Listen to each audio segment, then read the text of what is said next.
Hello. Hello and welcome. Welcome to Around the Town with Mark. I am Mark Whalen, your host, and yes, we are always glad to have you tune in and visit with us. If you've been watching Around the Town with Mark, and I hope you have been, you've been learning a whole lot about all the great things that there are to see and do all around us.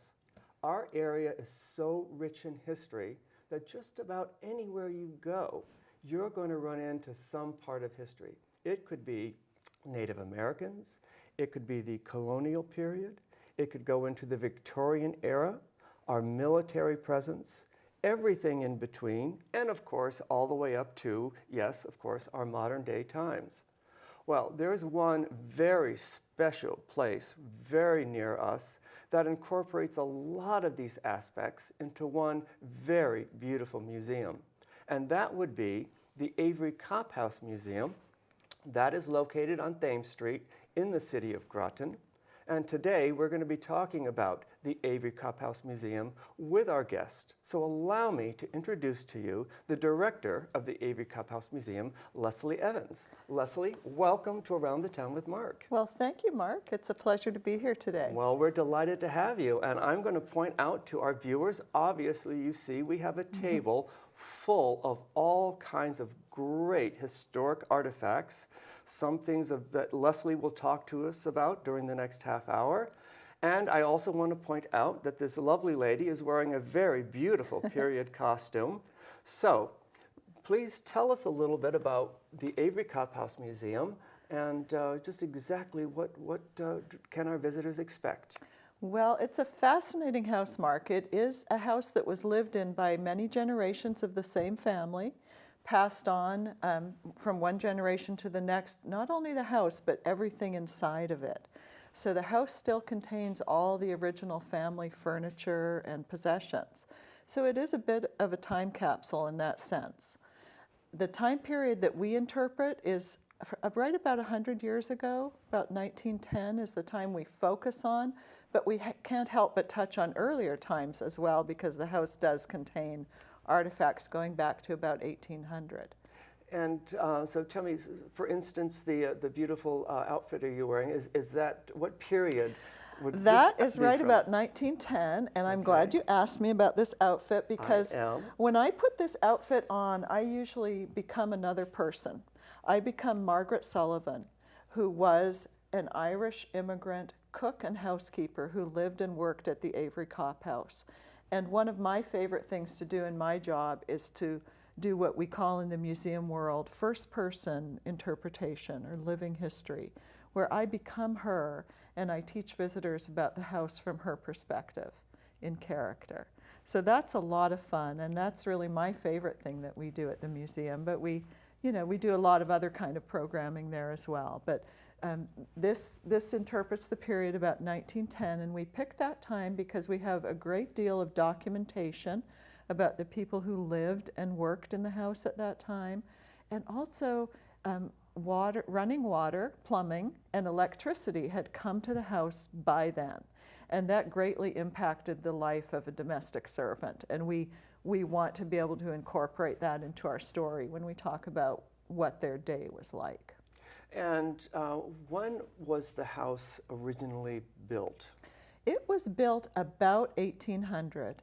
It's not known the exact year, and it was built on the site of an earlier house, built by a man named Rufus Avery, who lived right next door. Well, the Avery name is very, very famous in our area. He was well known in the town. He had fought at the battle at Fort Griswold during the Revolutionary War, and he was wounded there and taken prisoner by the British. And after the war, he returned home to find that his house had been burned down during that time when the British burned Groton and New London. So he built a new house right next door to the Avery Copp House. And then later, when his sons grew up and were ready to marry, he rebuilt, or maybe he rebuilt, or maybe he built from scratch, a new house for them to live in. And that became the Avery Copp House. So these two sons of Rufus Avery shared the house with their wives, which was a very ordinary kind of living arrangement in those days. And then over time, the house was changed as subsequent generations wanted to stay in their family home, but they wanted it to reflect modern style. So in the Victorian era, the generation who was living there then Victorianized it. They added porches and bay windows and gingerbread trim and all kinds of decorative features to change it from the colonial house that it had started as to a Victorian showplace. So our visitors, our viewers and your visitors, they see now when they visit the museum, they see the Victorian house altered from the original, probably colonial They do. style. They see primarily a Victorian house. There are remnants of its colonial past that are visible, both in the architecture and in the objects inside the house. And then the Victorian era, where a lot of changes were made and a lot of decorative objects acquired then. And then after that time, after about 1900, when a new generation came to the house, they didn't do a lot of changes after that. They kept all the old furnishings that were in the house intact, made some updates as would have been, modern in 1910, 1920. But then after 1930, that older couple who had come there as a young couple with their children, they lived out their life there and passed away. Their son, Joe Copp, inherited the house in 1930, and he was a bachelor. He was very frugal and very sentimental, and as a consequence, he didn't want to change the house from the way his parents had it in 1930. So even though he lived until 1991, the house was really not changed. So that's why you can call it a true time capsule. Yes. So Joe lived to be 101 years old, and he was very long lived.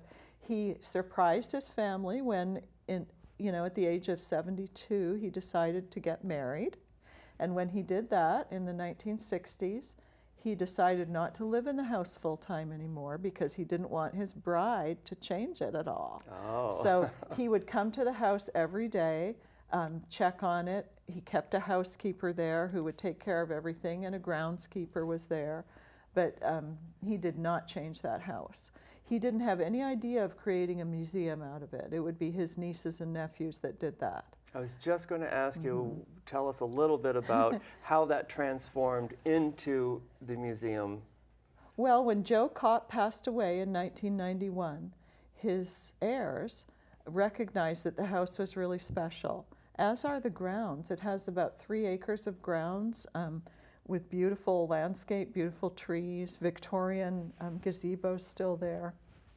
And they started to think, how could they preserve it and make it available for the public to enjoy? And so with the help of several different historic preservation organizations, a nonprofit organization was founded to support the house, and then professional standards embraced to take care of it. And it opened to the public as a museum about 7 years ago. Really? Mm-hmm. Oh. So it's a very young museum, even though it's an old house, and we're still developing. But it was through the foresight of those nieces and nephews, primarily Mr. Belton Copp of Old Lyme, who really wanted to see the house preserved, and his brother and sister and his cousins were thoughtful enough to go along with him on that. And so we're very, very lucky that that happened. I was going to say, it's a very, very unique set of circumstances. Yes, it is. that have transpired over these years that have kept this home so intact and so spectacular that today your visitors can experience such a rich amount of history. Yeah, it is wonderful because it's very authentic. We don't have to recreate it. And in that case, it's fairly unique among historic house museums. There aren't very many that come with their entire contents still intact. Often a house is saved because it might be architecturally significant, or a well-known person lived there, or something momentous happened there. But usually the contents have been dispersed, and you have to set about reacquiring those. And in this case, we didn't have to do that. So, and also, it makes it really feel like people just stepped away from it, because there are beautiful, magnificent things in it, and there are really ordinary things too. Well, so it's a I nice can tell mix. our audience, I've been in the museum several times, and I'm a collector myself, and I'm always drooling, looking at all the beautiful, spectacular things that are in that house. And do you have, I know we have lots of wonderful things in front of us, do you have live demonstrations that our visitors can experience? We do.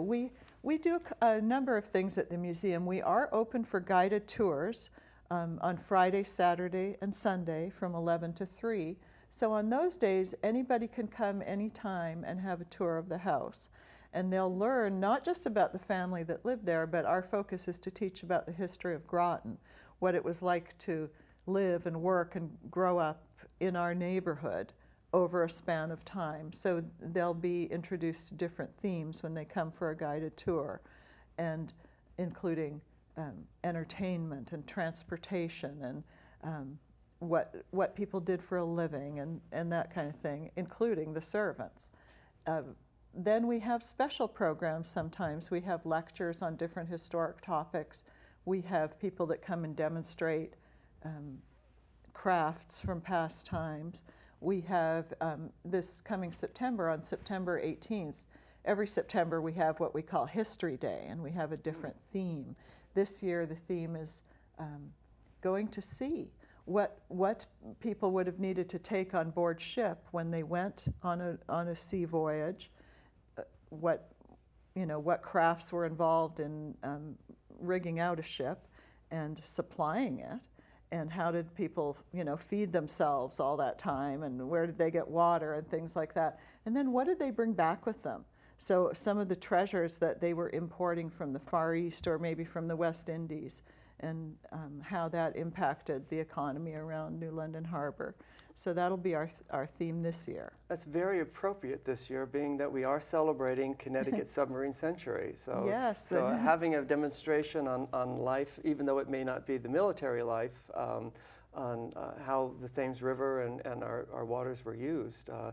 The sea was key to the economy of our region. In different ways over time. It was, maritime trade during the great age of clipper ships, and followed by the whaling industry, and then the submarine impact was huge as well. Of course, and of course, everyone knows that 100 years ago they didn't have the big Y down the street to get just about anything they wanted, or they weren't able to hop a plane to go somewhere. So all these wonderful things that were imported took quite an effort to bring in. And to feed the family and put food on that table was just a little bit different than it is today. It was very different, and I did bring some things to touch on both those themes that you just mentioned. Yes, so please. I have some things here that talk about maritime trade in the great age of sail, which is one of the things when people come to tour our house, they'll see more about that, because we do have quite a few things that came into the house through seafaring ancestors. But some of the things that people were aspiring to get hold of were spices. And I have here a little jar of pepper, which to modern eyes is a pretty insignificant thing. But in 1820, that pepper was worth its weight in gold. So spices were extremely valuable. You had to go to the other side of the world to get them. And it was dangerous to do that, braving storms, hurricanes, shipwreck, pirates, disease in foreign parts. So to get there and get back made these luxury items. So pepper, nutmeg, cinnamon, all those really special flavors were something that people really wanted. Also tea. I was just going to say, like colonial times, yes. It was tea. Tea was very important. Tea came from China and then later from India as well, and that involved a long voyage, all the dangers that I just mentioned, so it was costly. This pink cloth here that I have on the table is silk, and that came from the Orient as well. And that was a luxury fabric then, just like it is now. It's very beautiful. So if you could get hold of that, that would be a really special thing to have. Yes. And then closer to home, but still some distance away, in the West Indies. That's where there was a lot of trade going on between Connecticut and the West Indies, where we were sending farm produce, food, and livestock as well to those islands where sugar was the main agricultural crop. And so we were sending food for the people who lived and worked there. The sugarcane fields. The sugarcane fields, and bringing back sugar, usually in the form of molasses. This is molasses in this jar, and that would be used to make rum, as well as to cook with for flavor. So sugar also, because it's incredibly labor intensive to produce, was very expensive. The least expensive form was molasses, and then brown sugar, and then white sugar was the ultimate. Oh, so if you could get hold of that. So we do like to bring this theme in just so people remember that these things weren't always easy to come by. And sometimes over time, what was once precious becomes ordinary, and vice versa. Right. And then thinking about food preservation, you talked about not being able to just go out and buy something whenever the mood struck you to have it. You had to work with the seasons and when food was locally available. And there is a renewed interest in that today, but it was the only way it could be done in 1900. So I have here a jar of pickles. Cucumbers are in season now. So this is the time. It doesn't matter if it's 100 degrees and you have to do it on a coal-burning stove. This is the time when canning, preserving, making jam had to happen. If you wanted to be able to enjoy strawberry jam in February, you had to make it when those strawberries are in season in June and July. Just going to say, so these things that you would make in this season sustained you and they would got sustain you through the winter. And you really had to think about that what you have when there's an abundance of harvest, you use what you can then, but also preserve as much as possible, because you're not going to see those fruits or vegetables again for another year. And so I would assume then that a lead-in would be looking at the fresh flowers and herbs and things that you have here, that would be key as well, to have those in the garden. Yes, it was really important to have these things both to use fresh but also to dry, and not for their beauty and not just for their taste, but this really represents a medicine chest in the days before doctors were readily available. So I'll tell you a little bit about how these different plants were used. Please do, yes. And this would have been from the time of the early settlers, when they first came from England and colonized what we now call New England, up until the time when medicine became more of a science and people began to understand bacteria and antibiotics and other medicines that really worked came available in the 1920s and 30s. But in between, say, 1620, when the Pilgrims came, and about 1920, medicine was not, an exact science at all. And sometimes the doctors, if you could get a doctor, and they were costly if you could find one, sometimes the medicine they had or the methods they used were not very effective and sometimes even really harmful.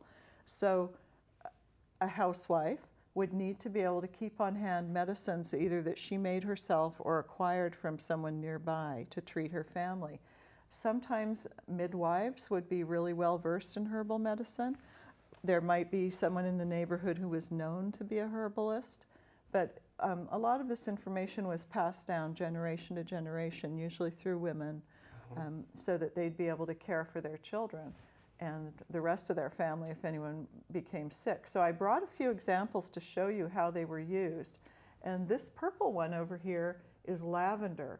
And it was used both as an insect repellent. Moths seem to have an aversion to it. So in the days when linen and wool were really important textiles, and moths like those, lavender would be used to keep them out of your textiles. And certainly a lot better than the stinky mothball that we have today. Yes, it smells wonderful. And it was also used as a way to help people relax, people who are having trouble sleeping, who are under a lot of tension. And people certainly did have tension 100 years ago as well. So you read a lot of accounts about, what to do for melancholy feelings, or for female hysteria, it was sometimes called. If if somebody was under a lot of tension. But lavender, and science has borne this out, it does have a relaxing effect. The scent of it is relaxing. People would make pillows out of it, or sachets that they could put under their pillow, or even make a tea out of it and drink that. And it was had a very calming effect. And it's very popular in today's world as well. Very popular. It is. For a number of reasons. And it's easy to acquire today essential oil of lavender, and that is harder to produce at home. So people would grow lavender and harvest the flower. This green plant right here is mint, and that flavor is familiar to just about everybody. And mint had a number of medicinal uses. It's very soothing to an upset stomach. It freshens the breath nicely. It helps you if you have a headache. So mint would be dried and then made into a tea. That's the way that was usually administered. It could also be used to flavor candy and even baked goods. But mint was really important as a digestive aid. And then now I'm going to delve into some things that maybe aren't too pleasant to think about, but they were important to be able to deal with. This plant that I have laying here is a type of artemisia, and it is called wormwood.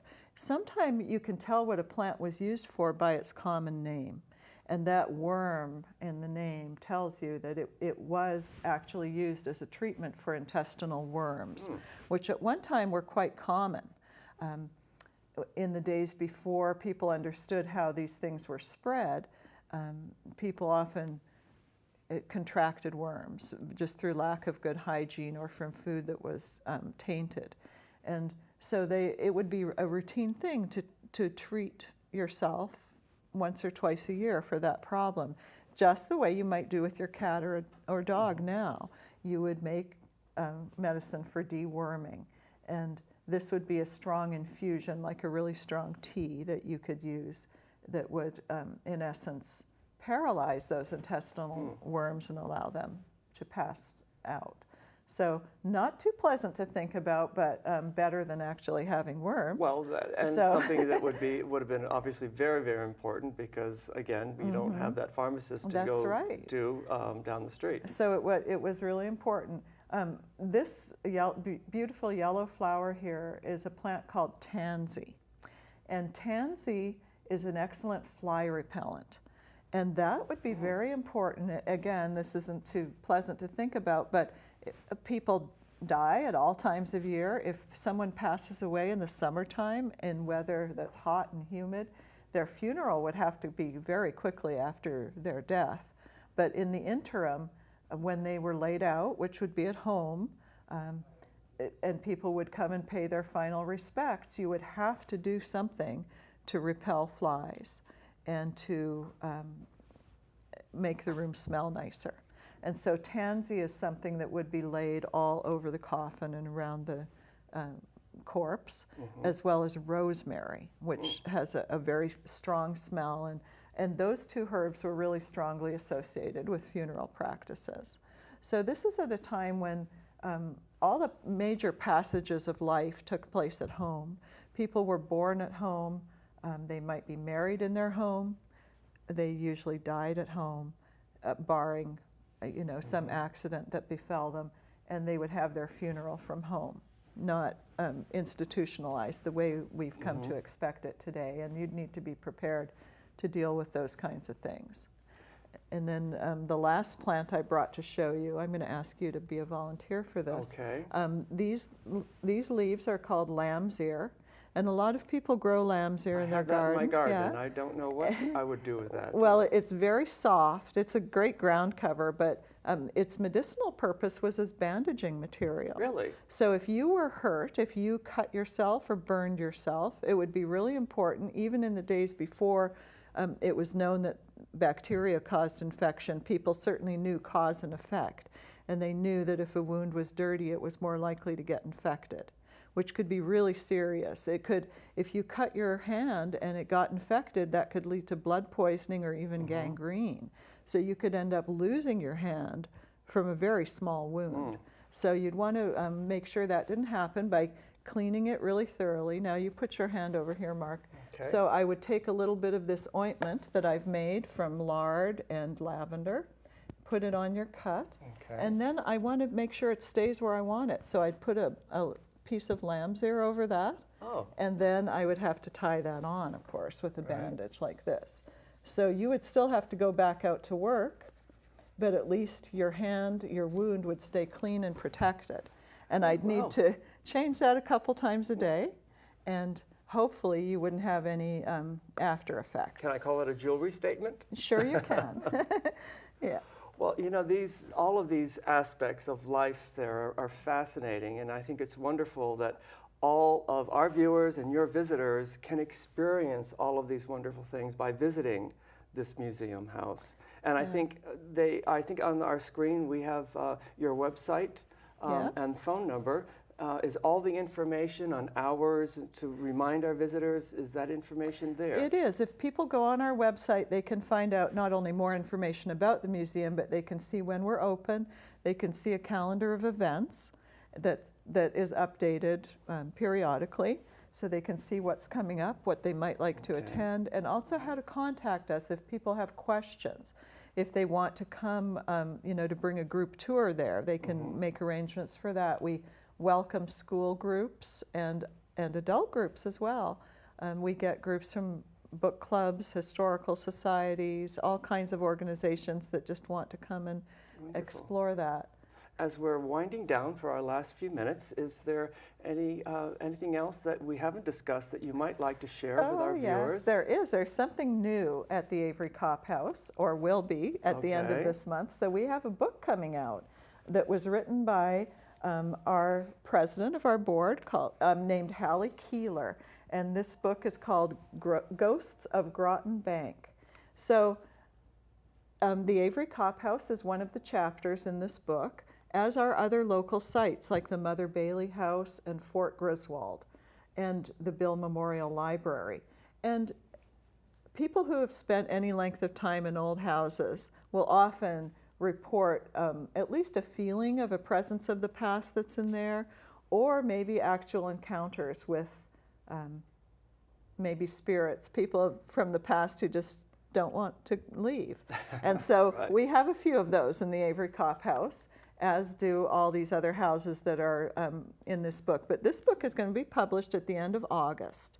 And then in October, we're going to be doing a special program where we will talk more in depth about the Avery Copp stories particularly, and then have a tour of the house so people can see the different locations where things have happened. But I'm happy to say that our ghosts seem to be, if not friendly, at least benign. They're not hostile. So we feel very comfortable with the spirits that are there. Wonderful. Wonderful. Well, yes, Leslie, so I want to thank you so much for being our guest today. Well, it's been fascinating. I'm sorry we don't have more time. There's so much to talk about. I want to stress to all our viewers, please visit this beautiful historic house down on Thames Street, the Avery Copp House Museum. You can find all the information on that website. You can call them, come in, buy that book. It's beautiful. It's a very special place. And while you're down there, of course, take the water taxi over to New London, have lunch at Paul's Pasta. So make it a day, have some fun. I want to thank you all for tuning in to Around the Town with Mark. I told you we were going to have a great show. And look at this, I'm feeling better already. Oh, you take care of that hand. It was wonderful to have you tune in. Come back and see us again often. Thank you so much. Have a wonderful summer and visit the Avery Copp House Museum. Goodbye.